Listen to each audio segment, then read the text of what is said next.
What? Did I say something wrong? The young man's alluring eyes darkened as he leaned in closer. That was reckless of you. I suggest you don't do it again.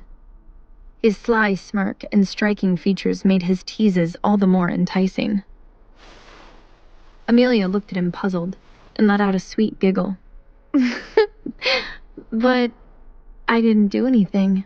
His gaze drifted down to her mouth, his voice growing husky. Do you know you bite your lower lip every time you blush? She'd been doing it all night.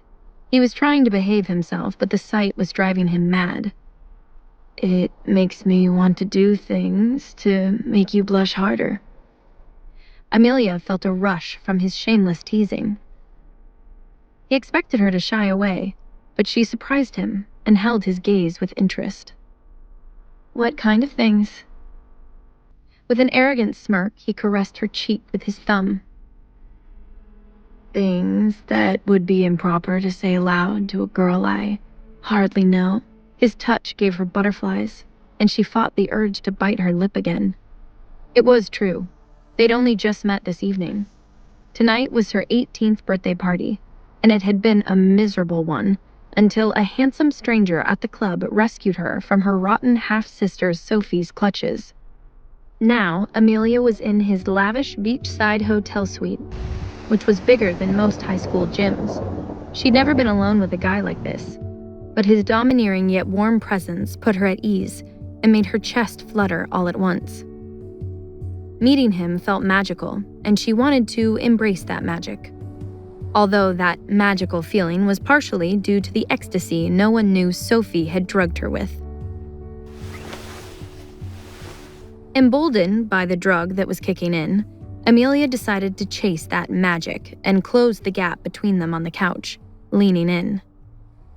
Well, if you can't say what you want to do to me, can you show me? Her warm breath on his ear made his pulse quicken with every word that left her mouth. What was this effect she had on him? He'd long grown bored of hookups, relationships, and everything in between, and hadn't bothered with such entanglements for 2 years now. Yet, earlier, when he saw the sad, gorgeous girl in the birthday sash, he couldn't stay away. Now, here he was, digging his nails into his palm to restrain himself from tossing Amelia onto the bed like a beast. But as soon as she peered up at him with her bright, hungry eyes, he lost it, and his lips crashed onto hers. Locked in a feverish kiss, Amelia's body surged with a swell of sensations she didn't know were possible. His fingers tangled in her hair while his other hand gripped her waist. When he finally freed her lips, he panted for air while he trailed kisses down her neck and coaxed a lovely sigh from her mouth. A deep, hypnotic voice replied, Happy birthday, Amelia.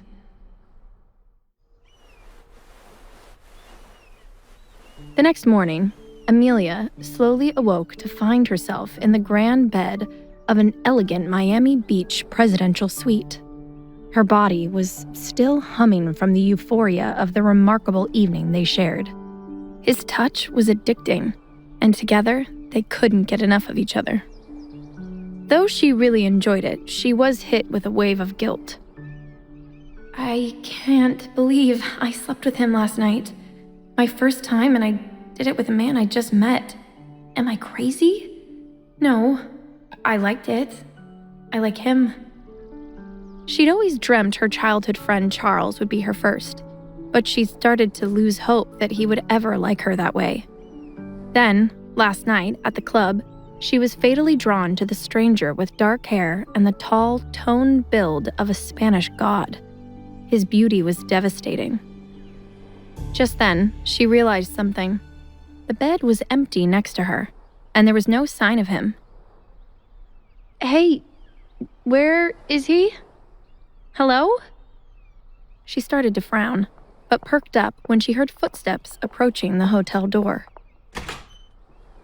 Amelia smiled, eager to greet her Spanish god in the daylight.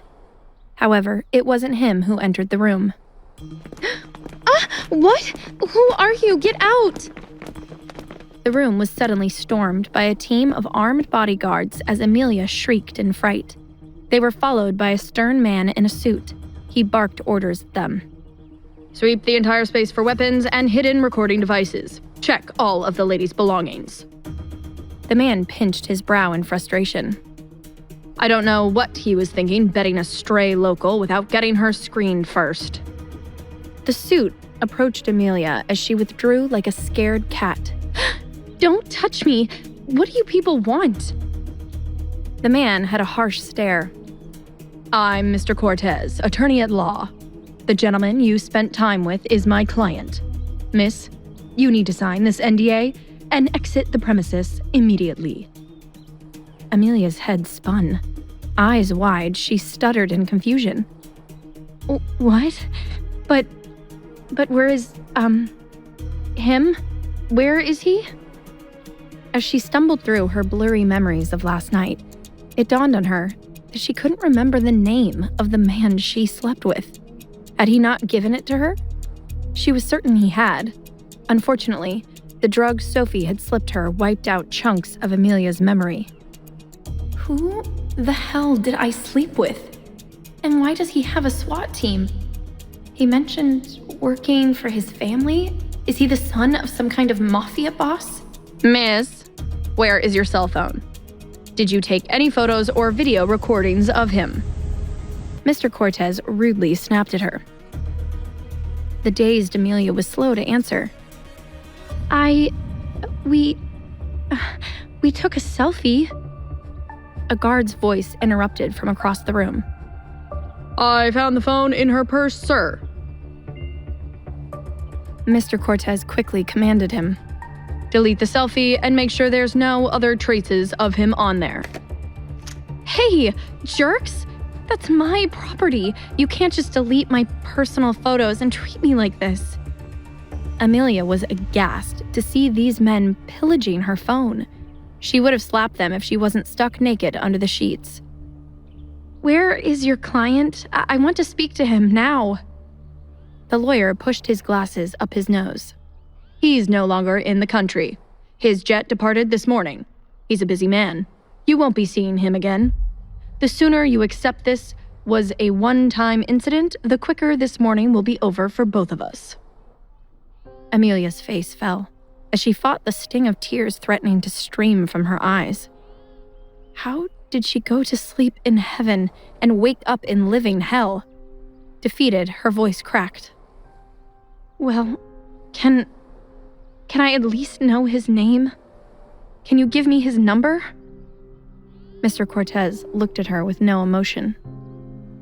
If you don't know him, it's because he chose to remain anonymous. That's the protocol he instructed to follow for all intimate encounters.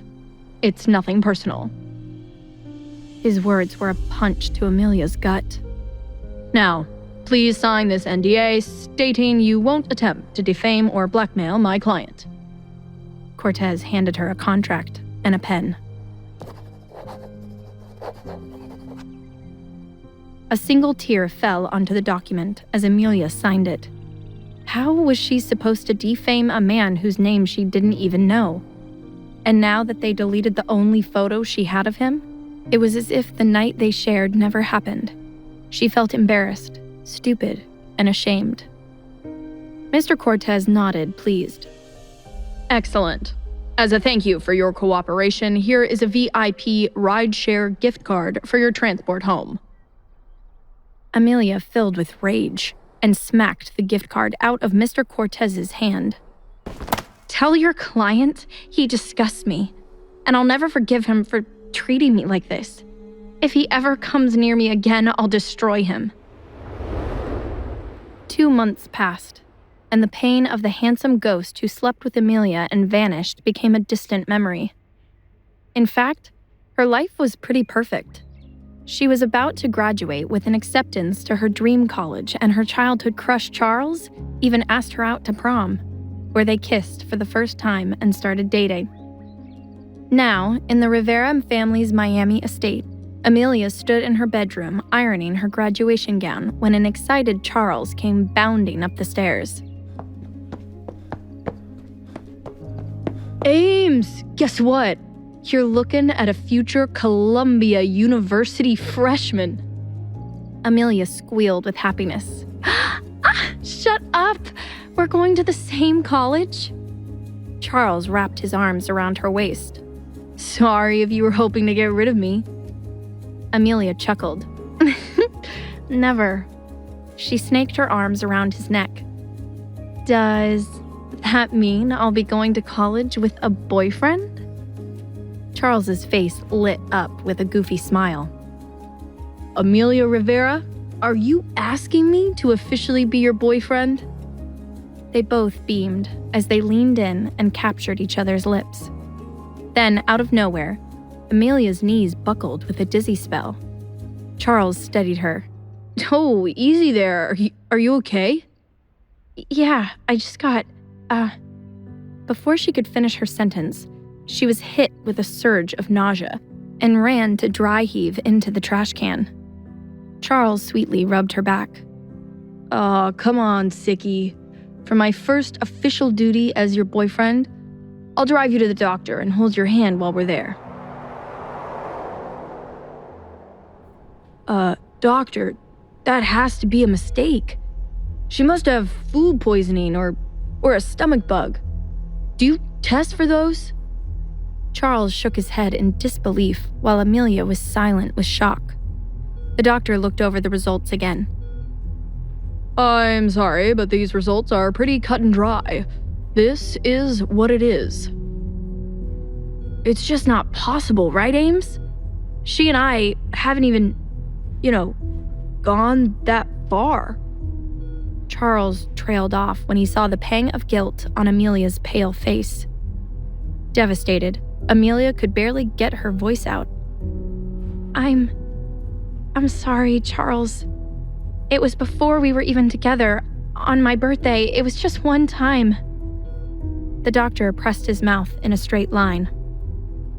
I'm afraid sometimes one time is all it takes to get pregnant. Amelia! Charles's eyes burned with heartbreak, and his voice tensed.